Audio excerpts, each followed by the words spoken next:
안녕하세요. 오늘도 사연살롱을 찾아주셔서 감사합니다. 저는 50대 중반의 주부예요. 많이 배우지 못한 탓에 글솜씨가 부족하겠지만 꼭 들려드리고 싶은 이야기가 있어서 이렇게 사연을 보내게 되었어요. 돌아보면 우여곡절이 많은 삶이었어요. 저는 깊은 산골 가난한 초가집에서 태어났어요. 가족이라고는 친할머니와 홀어머니, 딱 두 분이었죠. 제 위로 오빠가 하나 있었지만 미처 엄마 젖을 떼기도 전에 세상을 떠났다고 하더군요. 그 시절에는 흔한 일이었죠. 아버지께서는 군인이셨다고 했어요. 저는 아버지의 얼굴도 기억 못해요. 제가 아장아장 걷던 시절 가난한 집안을 일으켜 세우기 위해 자원에서 월남전에 파병됐다가 결국 돌아오지 못하셨다는 이야기를 듣고 자랐을 뿐이니까요. 친할머니께서는 저의 어머니를 무진장 구박하셨어요. 남편 잡아먹으련, 내 아들 잡아먹으련! 이라고 하면서요. 남편 일은 과부의 서름이었죠.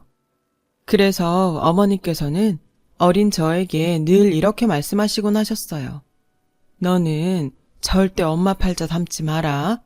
명 긴 남편 만나서 아들 10대 순풍순풍 낳고 살아야 한다. 그때까지만 해도 엄마와 같은 그 팔자를 제가 물려받게 되리라고는 상상도 못했어요. 물론 그 당시에는 팔자라는 말이 무슨 뜻인지도 몰랐지만요. 저는 동네 친구들과 함께 국민학교를 졸업했어요. 하지만 동네 친구들이 중학교 진학을 위해 외지로 떠나는 걸 그저 배웅하는 걸로 만족해야 했어요. 친할머니께서 딸 자식은 살림미천이지 가르치는 것이 아니라고 우기셨으니까요. 요즘 같으면 말도 안 되는 소리라고 하겠지만 당시만 하더라도 어른들의 흔한 사고방식이었죠. 반면에 저희 엄마는 저를 대학까지 보내고 싶어 하셨지만 친할머니의 매서운 시집살이에 무력할 뿐이었죠. 그렇게 저는 책가방 대신 호미를 챙겨 논일과 밭일을 배워야 했어요. 그러던 어느 날 엄마가 갑작스레 한 많은 삶을 마감하게 되셨어요. 친할머니께서는 하나 있는 며느리에게 결핵주사 한번 맞춰주지 않은 자신을 원망하며 골병을 앓으셨죠. 그리고 얼마 뒤 엄마를 따라가셨어요.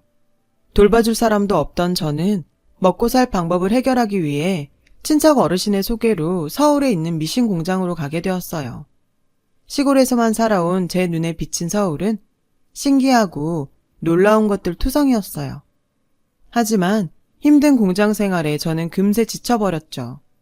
그럼에도 안 굶고 사는 게 어디냐 생각하며 열심히 버텼어요. 그러는 사이 강산이 몇 번 바뀌었고 저는 저를 좋게 봐주셨던 당시 사장님의 중매로 어느 명망 있는 가문의 자제라는 남자와 결혼을 하게 되었어요. 하지만 부푼 기대를 안고 시댁에 간 순간 저는 당황하고 말았어요. 명망 있는 가문이라기에 사는 형편도 괜찮을 거라 생각했는데 막상 와보니 가세가 기운 형편없는 집안 꼴에 기가 막혀서 말도 안 나오더라고요. 다행히 남편은 참 좋은 사람이었어요. 어려운 형편 속에서도 시할머니와 시부모님의 뜻에 따라 대학까지 나온 재원이었고 인격적으로도 훌륭한 사람이었거든요. 시어머님께서는 조선시대 양반집 마님처럼 엄격한 분이셨어요. 그래서 만만치 않은 시집살이였지만 그래도 나름 행복한 날들이었습니다. 집안일은 어릴 적부터 늘상 도맡아 해왔기 때문에 익숙했고 시할머니께서 든든한 방패막이가 되어주신 덕이죠. 이따금씩 모진 시집살이에 지칠 때나 얼음장 같은 물에 빨래를 하다 눈시울이 붉어질 때면 저는 시어머니 몰래 시할머니를 찾아가 응석을 부렸어요. 그러면 시할머니는 당신 몫으로 챙겨둔 사탕을 제 입에 넣어주시곤 하셨죠. 마치 손녀딸 대하듯 말이에요. 얼마 뒤 저는 쌍둥이 아들을 낳았어요. 하나도 아니고 한 번에 둘이나 아들을 얻게 되니 세상을 다 가진 것 같았어요. 하지만 그 행복은 그리 오래가지 않았죠. 아이들이 100일도 되기 전 남편이 세상을 떠났거든요. 사고였어요. 건축 현장에 안전검사를 나갔던 남편이 크레인에 깔려 사고를 당했고 제가 병원으로 달려갔을 땐 이미 싸늘한 주검이 되어 있었죠. 하늘이 무너지는 것 같았어요. 무슨 정신으로 장례를 치렀는지 기억도 안 날 정도였죠. 하지만 슬픔에 빠져 있을 수는 없었어요. 저에게는 층층 시야에 100일도 안 된 두 아이가 있었으니까요. 살아야 했어요. 그래서 슬퍼할 새가 없었죠. 남들은 이런 저를 독한 년이라고 했지만 내 새끼를 지키기 위해서는 이보다 더한 일도 할 수 있었어요. 엄마니까요. 두 아이는 지 아빠를 닮아서 영특했어요. 학원 하나 변변히 보내주지 못했지만 성적은 늘 상위권이었어요. 서울대 합격은 따놓은 당상이라는 말을 늘 듣고 살 정도였죠. 아이들이 고등학교에 가자 시어머니도 저를 존중해 주시기 시작했어요. 집안 살림에서 한 걸음 물러나셨고 전처럼 잔소리를 하지도 않으셨어요. 그리고 이건 나중에 듣게 된 건데요. 시어머니의 변한 모습은 시할머니의 충고 때문이라고 했어요. 며느라, 우리 증손주들도 다 컸는데 이제 그만 살림은 손주 며느리에게 맡기면 어떻겠니? 네가 걱정이 돼서 그래. 네가 넉넉치 않은 집에 시집와 그동안 고생이 좀 많았니? 이제는 내 옆에서 어른 대접 받아가며 편히 지내자꾸나. 시할머니는 그렇게 현명한 분이셨어요. 시어머니의 기분과 체면을 살려주시는 동시에 저를 위하는 방법을 알고 계셨죠. 하지만 얼마 뒤 그런 시할머니께서 몹쓸 병에 걸리시고 말았어요. 치매였죠. 아마도 당신 며느리와 두 증손주를 한꺼번에 떠나보낸 충격 탓일 거예요. 사실 저도 그때 모든 걸 내려놓으려고 했거든요. 도저히 살 수 없을 것 같아서요. 어머님과 함께 두 아들이 남편 산소에 다녀온다고 나갔다가 음주운전 차량에 치여 교통사고로 세상을 떠났거든요. 하루아침에 시어머니와 두 아들을 잃은 저는 식음을 전폐하고 누워버렸어요. 그때는 솔직히 나 사는 게 힘들어서 시할머니의 아픔은 생각 못했어요. 그런데 저만큼이나 시할머니의 충격도 컸던 모양이에요. 며느리와 증손주 둘을 잃었으니까요. 이유야 어찌 되었건 간에 하늘 아래 식구라고는 시할머니와 저, 이렇게 단 둘이만 남게 되었어요. 저는 49제 때 사랑하는 가족들을 멀리 떠나보내며 약속했어요. 시할머니께 많은 사랑을 받은 만큼 평생 곁에서 보살피며 살겠다고요. 치매에 걸린 시할머니는 그 옛날 당신이 제 시어머니에게 시집살이를 시키던 시절로 돌아가 계셨어요. 이년아, 빨래는 방망이로 두드려야 고르게 펴진다고 몇 번을 말했냐? 할머니, 다리미로 다리면 돼요. 이게 어따 대고 따박따박 말대꾸야. 이런 소방 맞을련? 시할머니 덕분에 시집살이에서 해방되었던 저는 그렇게 시할머니로 인해 또 다시 시집살이를 하게 되었어요. 시할머니께서는 툭하면 소방 맞을 년이라는 말을 입에 달고 사셨어요. 갈수록 목청이 높아지는 시할머니의 소방 맞을 년 소리는 수시로 담장을 넘어갔고 그 소리를 들은 이웃들은 하나같이 시할머니의 험담을 늘어놓기 시작했어요. 저 노인네 젊을 적에도 그렇게 독하게 며느리를 잡더만 노망이 들어서도 여직 저러네. 노망이 들 거면 곱게 들 것이지. 요즘 세상이 어떤 세상인데 소박 같은 말을 입에 올려? 그때마다 저는 시할머니 편을 들었어요. 소박 맞을 년이라는 말이 진심이 아님을 잘 알고 있으니까요. 하지만 시할머니의 치매가 심해지면서 시집살이도 갈수록 심해졌어요. 저희 살림 솜씨가 어디가 그렇게 못마땅하셨는지 사사건건 트집을 잡으셨고 궁색할 정도로 절약을 강요하셨어요. 밥상에 올라올 수 있는 건 말간국에 간장, 잡곡밥과 김장김치가 다였어요. 그나마도 잡곡밥을 그릇에 수북하게 담으면 어김없이 불효령이 떨어졌어요. 아주 집안 살림 들어먹을 년이구나. 이런 년은 소방 맞고 시집에 쫓겨나봐야 정신을 차리지. 나가라 이년, 나가! 심지어 시할머니께서는 종종 싱크대에 떠다니는 밥풀떼기까지 주워 드시고는 하셨어요. 하지만 그때까지만 해도 저는 시할머니를 이해하려고 노력했어요. 아니, 이해 비슷하게는 할 수 있었어요. 남편과 시어머니한테 들은 시할머니의 젊을 적 얘기를 기억하고 있었으니까요. 시할머니께선 소금 장수도 울고 갈 만큼 짠순이었다고 했어요. 앉은 자리에 풀도 안 날 위인이라는 지탄을 받으면서도 그렇게 아껴가며 살림을 해냈다고 들었어요. 시할머니께서 그렇게 된 건 시할아버지 때문이라고 하더군요. 동네 땅 절반이 문중 소유였고 머슴께나 부리던 집안이 시할아버지가 도박에 빠지는 바람에 몰락했거든요. 할머니께서는 그런 어려운 상황에도 꿋꿋하게 자식들을 키워내셨고 도박 빚까지 모두 갚으셨대요. 저는 그런 시할머니가 무척이나 존경스러웠어요. 일찍이 세상을 떠난 친정어머니의 모습과 겹쳐 보이기도 했거든요. 집안을 일으켜 세우기 위해 월남전에 참전하셨다가 다시 돌아오지 못했던 친정아버지도 떠올랐고요. 다시 젊은 시절로 돌아가신 시할머니는 돈이란 돈은 죄다 어딘가에 숨겨놓곤 하셨어요. 그런 할머니를 이해한다고 했지만 이해한다고 해서 힘들지 않은 건 절대 아니었죠. 빠듯한 살림살이에 시할머니의 절약 강요까지 저를 지치게 만들었거든요. 시할머니께서 꽁꽁 숨겨둔 돈을 찾고 있노라면 내가 지금 뭐하는 짓인가 싶기도 했어요. 제가 지쳐가는 만큼 할머니의 치매도 점점 심해져 갔어요. 언젠가부터는 저를 미행까지 하더군요. 제가 다른 사람과 이야기라도 나누면 다가와 도끼 눈을 하고 물으셨어요. 왜? 니들이 짜고 돈 들고 도망가려고? 어림없다 이년아. 늙음하게 독한 시집살이를 겪게 된 것도 모자라서 이웃과 수다 떠는 것도 눈치를 봐야 하니 한없이 서운했어요. 시할머니께 그런 서운한 마음을 숱하게 털어놓았지만 변하는 건 없었죠. 할머니의 치매가 심해져만 가던 어느 날이었어요. 저는 할머니가 곤히 잠드신 틈을 타 집안 청소를 후딱 끝내놓으려고 했어요. 괜히 깨시면 잔소리를 늘어놓으실까 걱정돼 조심조심 방바닥을 닦고 있었죠. 그때 마침 할머니께서 잠에서 깨셔선 방바닥을 닦는 저를 보시고는 벼락처럼 호통을 치시더라고요. 그리고는 저에게 회초리질을 하셨어요. 저를 도둑년 취급하며 모질게 매질을 하시는데 더 이상은 못 참겠다는 생각이 들더라고요. 살갗이 터져서 피가 나는데도 매질은 멈추지 않았어요. 참다 못해 저는 할머니 손을 잡았어요. 그리고는 힘으로 제압하며 회초리로 시할머니를 한 대 쳤어요. 아프시죠? 맞는 저도 아파요.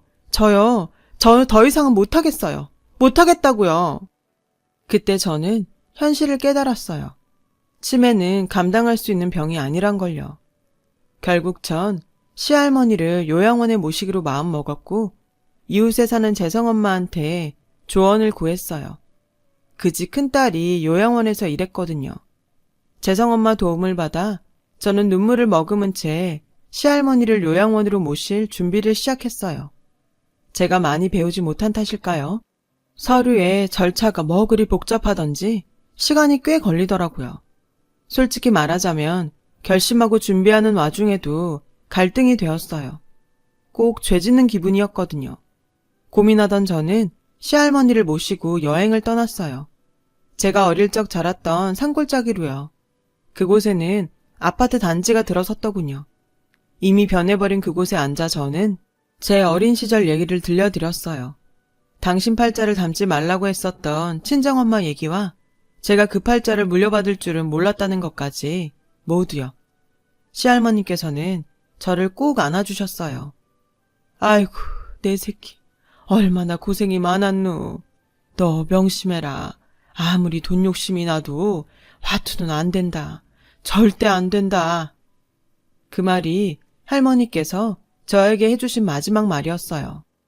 여행에서 돌아온 저는 할머니의 품에 안겨 잠이 들었고 자장가를 불러주시던 시할머니는 그렇게 세상을 떠나셨어요.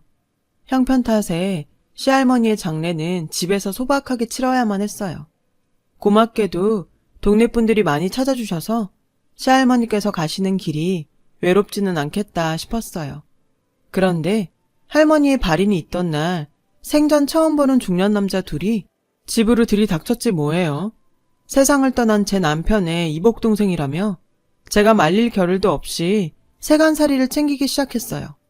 어찌나 악독하던지 밥그릇 숟가락 하나까지 모조리 챙기더군요.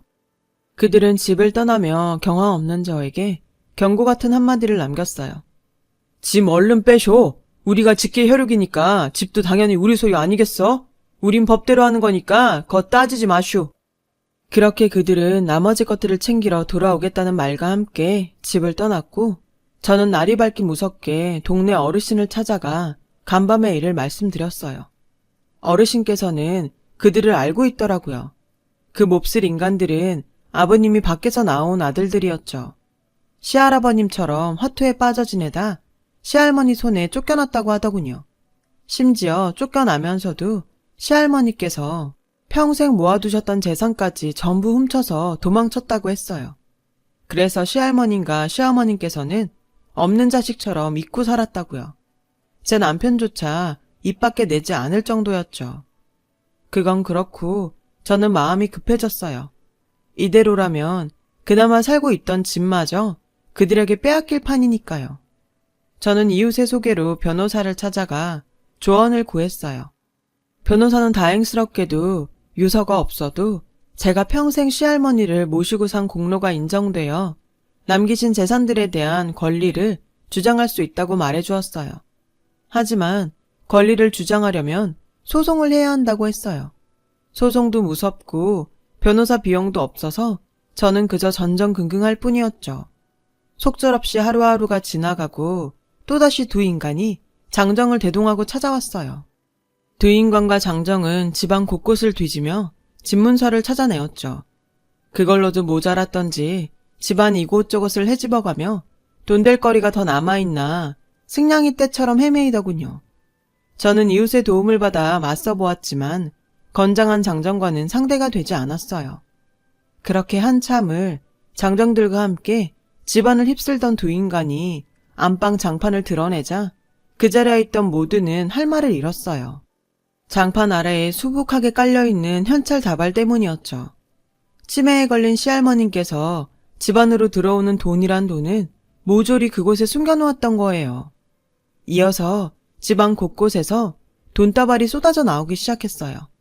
두 몹쓸 인간은 싱글벙글 웃어가며 그 돈다발들을 쓸어 담았죠. 저는 가만히 지켜볼 수만은 없었어요. 돈이 아까워서가 아니었어요. 시할머님께서 평생을 품었던 돈에 대한 원한을 돌아가신 뒤에야 혈육이라는 이유로 그들의 소나기에 지어줄 수가 없었기 때문이었죠. 만약 그렇게 된다면 하늘에서 시할머니가 통곡을 하실 테니까요. 그래서 저는 늙은 몸을 이끌고 두 인간 앞을 막아섰어요. 이 몹쓸 것들아, 니들이 인간이냐? 거 말이 심하시네, 영수. 왜? 가만히 찌그러져 있다가 돈다발 보니 눈알이 헷가닥 뒤집혀? 이건 어디까지나 우리 집 돈이니까 피 한 방울 안 섞인 형수는 빠지라고. 그중 한 놈이 막아서는 저를 때리려 손을 번쩍 치켜들었어요. 그리고 바로 그때 동네 큰 어르신께서 시할머님의 방 장판 밑에서 무언가를 발견하셨어요. 얼핏 보기에 편지 같았어요. 한문과 한글이 섞인 글들이 적혀 있었어요. 그곳에 있는 모든 사람들 중 한문을 제대로 읽을 수 있는 사람은 어르신뿐이어서 편지는 어르신에게 건네졌어요. 두 인간은 못마땅한 기색이 역력했지만 하는 수 없다는 눈치였죠. 편지를 읽어보시던 어르신은 제 어깨를 토닥여주며 말씀하셨어요. 숨겨둔 진짜 자식은 여기 있었구만. 그동안 자네가 고생 참 많았네. 암만 자네 고생이야 동네 사람들이 알고도 남지. 사색이 된 두 인간이 편지를 내놓으라며 다가서자 이웃들이 막아섰어요. 그리고 어르신께서는 편지를 모두가 들으라는 듯 크게 읽어주셨어요. 말씀하시는 분은 동네 어르신이었지만 저에게는 살아생전 시할머님의 목소리로 들리더라고요. 사랑하는 손주며느리 보거라. 행여 나 가고 내 핏줄이란 놈들이 집으로 찾아오거들랑 절대로 10원짜리 한 장 내어주지 말거라.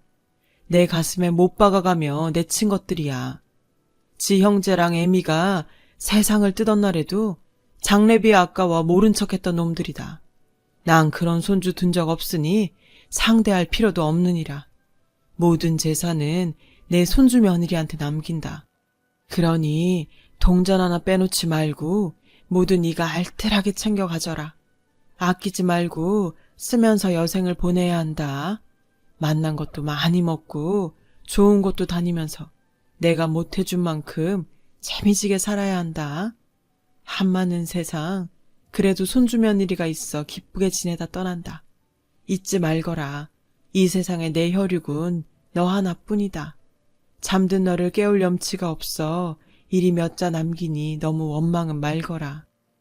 제가 시할머니 품에 안겨 잠든 그날 저 몰래 써두셨던 유서였어요.